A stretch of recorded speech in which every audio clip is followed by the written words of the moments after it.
ka-updates, kung ito man po ay gagawin yung negosyo or Airbnb business, huwag niyong isipin yung balanse. Kasi ang thinking lagi ng tao, ng ibang mga ka-updates natin, kapag kukuha ng property, ang iniisip agad nila, wala pa nga sa equity, sa down payment, hindi pa napag-start, balance agad. Kasi kung iisipin kasi lagi natin safety net, yung tinatawag nila safety net, no, kabayan ka-updates, no, wala tayong growth talaga na mangyayari. Walang growth na mangyayari sa atin. Kung puro safety net, lahat naman po ng negosyo ay may risk. As consultants, no, parang kami, syempre, ginagawa po namin ang lahat para matulungan po kayo. Matatandaan po, last Sunday, ako po ay nag-promote ng reopen dito nga po mismo sa Ice Tower na 2-bedroom. In just one day, kabayan ka-updates, mula nga po na upload ang ating podcast na yan, may bumili na nga po agad. May nag-reserve na po agad. Oo. Nawag ko daw siyang ipapangalanan sa aking podcast. Dahil hawak niya nga po ang pamilya ko. Oo. Kabayan ka-updates, ang dami nag-inquire. Matatandaan po, last Sunday, ako po ay nag-promote ng reopen dito nga po mismo sa Ice Tower na 2-bedroom. In just one day, kabayan ka-updates, mula nga po na-upload ang ating podcast na yan, may bumili na nga po agad. May nag-reserve na po agad. Oo. Nakakatuwa. May nag-reserve na po agad. Ang sabi nga po niya, wag na wag daw siyang ipapangalanan sa aking podcast. Wag na wag ko daw siyang ipapangalanan sa aking podcast. Oo, dahil hawak niya nga po ang pamilya ko. Oo. Kailangan ko daw manahimik. Ayan. Again, congrats po. And thank you for trusting me bilang inyong consultant.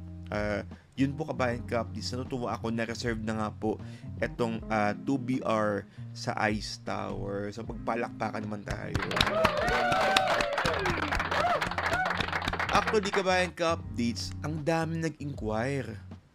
Ang dami naghingi ng details, and may iba pag-iisipan, may iba nagustuhan, tayo na lang daw yung pagpapadala mismo ng RF, pakihintay lang daw.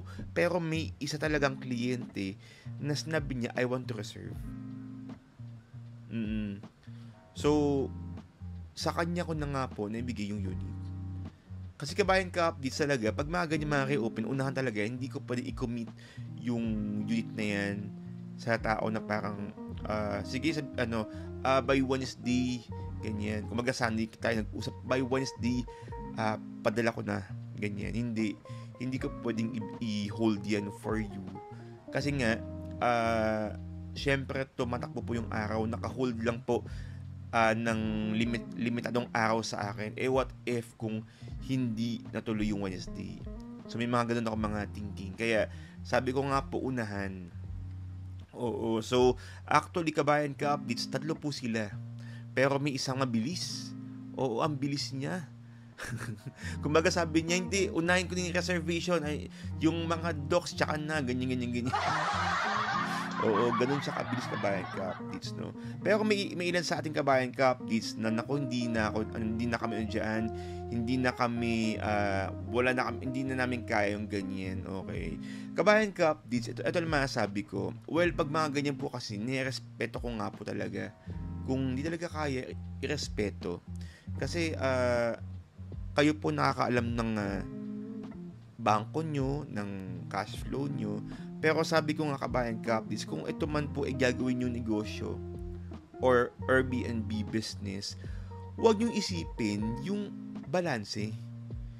Kumbaga parang ako saan kabayan ka-updates, parang kasi ang thinking lagi ng tao, ng ibang mga ka-updates natin, kapag kukuha ng property, ang iniisip agad nila, wala pa nga sa equity, sa down payment, hindi pa nga napag-start, balance agad. Doon naiintindihan ko, sige, realistic lang.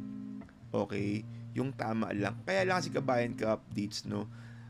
May mga etong property na ito ay gagawin mo ang negosyo. So, magiging asset siya. Puproduce siya ng passive income. Okay? Ito nga, madalas ko nga po sinasabi, parang sa pagkuha ng property, para kang nag-ampo ng bata. Or para kang may anak na bata. Okay? So, habang pinag-aaral mo, alagaan mo sa property, hulugan mo pa lang siya, pero pre-selling pa lang, ayan. So, inuhulog-hulugan mo siya hanggang sa gumarado itong batang to, hanggang sa ma-turn over itong building na ito. Dakating ang time na itong bata gagraduate, siya na ang bahala sa sarili niya. Siya na ang magtatrabaho para sa sarili niya. Okay? So, sa property naman, the moment na mag-turn over, na buo na siya, na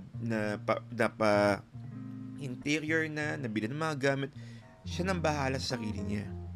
So, ganun po kabayan ka-updates. Huwag niyo po iisipin na, naku, baka hindi ko kaya. Well, sige po, no? Kasi kung iisipin kasi lagi natin yung safety net, yung tinatawag din na safety net, no, kabayan ka-updates, no? Wala talagang growth. Wala tayong growth talaga na mangyayari. Walang growth na mangyayari sa atin. Kung puro safety net, lahat naman po ng negosyo ay may risk. So, pag nagnegosyo ka, may risk yan. Okay? Pero, syempre, para ma-lessen yung risk, kailangan inaaral. Yung gagawin, yung pipiliin. Hinahanda yung pagpili ng property. Lahat naman po, kabayan ka-updates, ay may risk.